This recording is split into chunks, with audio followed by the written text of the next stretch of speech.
আমাদের সরকারকে সময় দিতে হবে, মনে রাখা দরকার।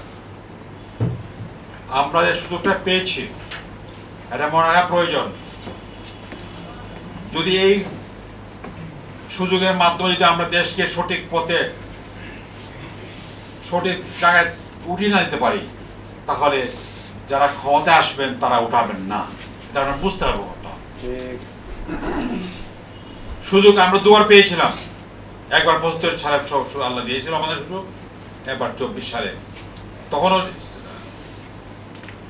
সে আগস্ট মাসে ছিল, আর এবার আগস্ট মাসে আল্লাহ সুযোগটা দিয়েছেন। এই সুযোগটা যদি ব্যবহার করতে পারি তাহলে আমাদের উত্থান সম্ভব।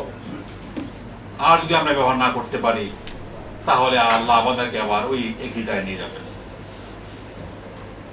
৭৫-এর পরে আমরা আশা করেছিলাম এখানে একটা সত্যিকারের গণতান্ত্রিক সরকার কায়েম হবে, জনগণের সরকার কায়েম হবে, কিন্তু দেখলাম কি হলো, এটা কেন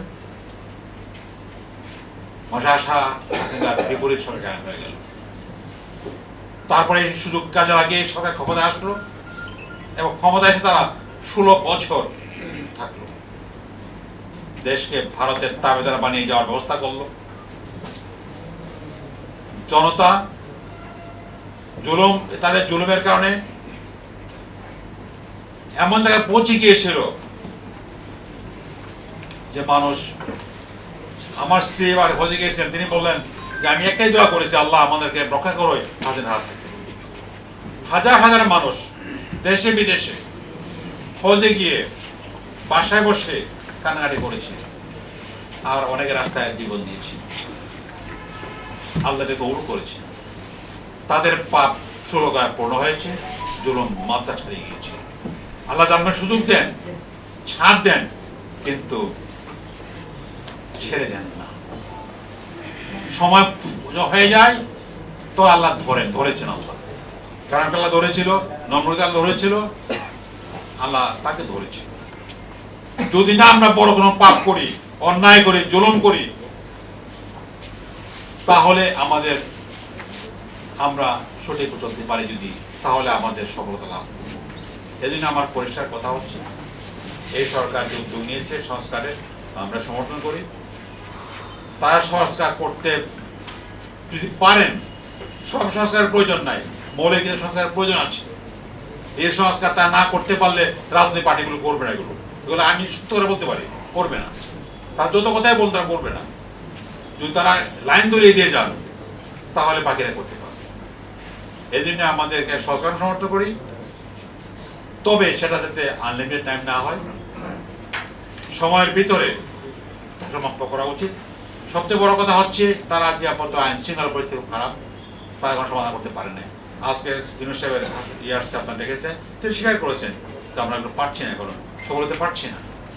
তিনি যেহেতু উপলব্ধি করছেন কোথায় ঘাটতি আছে, আমি আশা করব দ্রুততার সঙ্গে পদক্ষেপ গ্রহণ করার মাধ্যমে তার দ্রুত ব্যবস্থা করব। আর যে কমিশন করা হয়েছে, তিনি সেদিন সংগ্রামের মধ্যে বলেছেন কমিশনগুলোর পরিকল্পনা পাঠানো করবে। অনুরোধ করবো তারা দ্রুত আমাদের বসুন, আমাদের সাথে তারা শোনার ব্যবস্থা করুন, তারপর তারা 3 মাসের মধ্যে তাদের ছাড়া তৈরি করবে, পরে আবার বসা হবে। তার মানে হচ্ছে যদি তারা এগুলো 3 মাসের মধ্যে করতে পারেন, তারপর তিনি বলছেন তখন আমরা নির্বাচন ব্যবস্থা ঘোষণা করবো। এই জন্য আমার বক্তব্য পরিষ্কার, এই গভর্নমেন্টের সময়তে আমরা চাই, তবে গভর্নমেন্টকে সময় দেওয়ার জন্য একটা শর্ত হচ্ছে সাধারণ মানুষ যদি মুখ ফিরিয়ে নেয় বিপদ হবে। দাম যে হারে বাড়ছে, এটা যদি সমাধান না করা যায় তাহলে কোনো কথা বলে, তথ্যের কথা বলে কোনো রক্ষা করা যাবে না। দাম নিয়ন্ত্রণে আনতেই হবে। দুটো পয়েন্ট খুব নিয়ন্ত্রণে আনা খুব জরুরি। একটা হচ্ছে দাম নিয়ন্ত্রণে আনা, আরেকটি হচ্ছে আইন শৃঙ্খলা নিয়ন্ত্রণে আনা। দুটো না করতে পারলে যত তথ্যের কথাই বলেন, যত মহালোক ক্ষমতায় বসো, লাভ হবে না। দুটো আনার ব্যবস্থা করতে হবে। এই দুটো তারা যদি আনতে পারেন আর সঙ্গে সঙ্গে সংস্কারগুলো করতে পারেন, তারা মৌলিক সংস্কার করতে পারেন, তাহলে আমি আশা করি আমাদের দেশ আবার দাঁড়িয়ে যাবে। আমরা আশা করি যে আমরা সেভাবে কাজ করি। আমরা আমাদের পক্ষ থেকে যা থেকে আশ্বস্ত করার চেষ্টা করি, যে সমস্ত সমস্যা তৈরি হচ্ছে এগুলো না তৈরি হতে ব্যবস্থা করি। এবং একটা কথা মনে রাখতে আমাদেরকে, আমাদের দেশে আমরা যারা ইসলামের কথা বলি, ভারত যেহেতু আমাদের বিরুদ্ধে আছে, তার চেষ্টা করবে এখানে যে সমস্ত সংখ্যালঘু শ্রেণী আছেন তাদের কোনো অনুষ্ঠানে গোলমাল তৈরি করে আমাদেরকে দায়ী করে।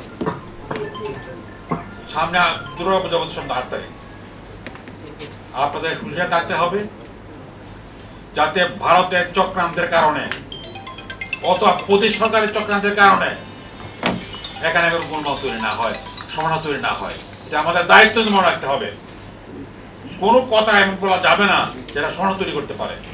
আমাদের মধ্যে কিছু চরমপন্থী মানুষ থাকে, বাংলাদেশও আছে, আপনারা খেয়াল রাখবেন।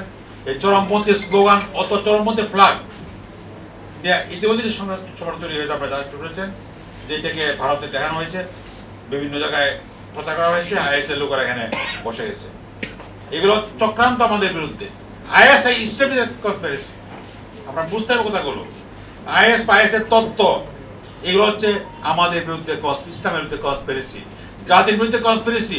এখানে যারা কিছু তাদের সমর্থক আছে থাকতেই পারে, কিন্তু আমাদেরকে মেইন স্ট্রিম আলেম ওলামা, মেইন স্ট্রিম ইসলামিক দলগুলো এগুলো সমর্থন করে না। তার চেষ্টা করছে এগুলোকে দমন করার জন্য। এই জন্য আমি আশা করবো আপনারা যারা এখানে যুবক যারা আছেন তারা দাঁড়িয়ে যান, যদি ঐক্যবদ্ধ থাকেন যদি, তাহলে এই চরমপন্থী কিছু মানুষ জাতির ক্ষতি করতে পারবে না। তাই প্রিয় ভাইয়ের আমার, আমি শেষ কথা বলতে চাই, আমাদের যোগ্যতা অর্জন করতে হবে। আমাদের দেশে ভারতের লোক, শ্রীলঙ্কার লোক আছে, এখানে বড় বড় পোস্টে কাজ করে, আপনারা সবাই জানেন। আমি অনেকে জিজ্ঞেস করছি আপনি আনেন কেন, পয়সা আনলে পরে তো আমাদের কাজ হচ্ছে না। নিজের দেশের লোকেরাই নিজের লোককে নিয়োগ রাজি হয় না। কেন রাজি হয় না? তার যোগ্যতার অভাব আমাদের। অত আমার কাজ হচ্ছে যোগ্যতা তৈরি করা। যোগ্যতার কোনো বিকল্প নাই, নৈতিকতার কোনো বিকল্প নাই, দক্ষতার কোনো বিকল্প নাই। দক্ষতা অর্জন করতে পারলে, নৈতিক শক্তি অর্জন করতে পারলে তাহলে আমরা দেশের কাজ উপরে লাগবো, দেশের পক্ষ থেকে বিদেশ থেকে কাজ করতে পারবো আমরা। এই জন্য প্রিয় ভাইয়ের আমার, এই যুব সমাজকে দাঁড়িয়ে যেতে হবে দেশের রক্ষার জন্য, বাঁচাবার জন্য, এগিয়ে নেওয়ার জন্য। এর কোনো বিকল্প নাই। আমি আশা করি 60% বা 70% যুব সমাজ আমাদের দেশে আছে। যদি তারা এক হয়ে যায়, এক থাকে, তাহলে এই জাতিকে কেউ দাবিয়ে রাখতে পারবে না। মোদি তো নয় বটে, ভারত তো পারবেই না, দুনিয়ার কেউ দাবিয়ে রাখতে পারবে না। আল্লাহ আমাদেরকে সেই পদ্ধতি দান করুন। আমিন। আসসালামু আলাইকুম।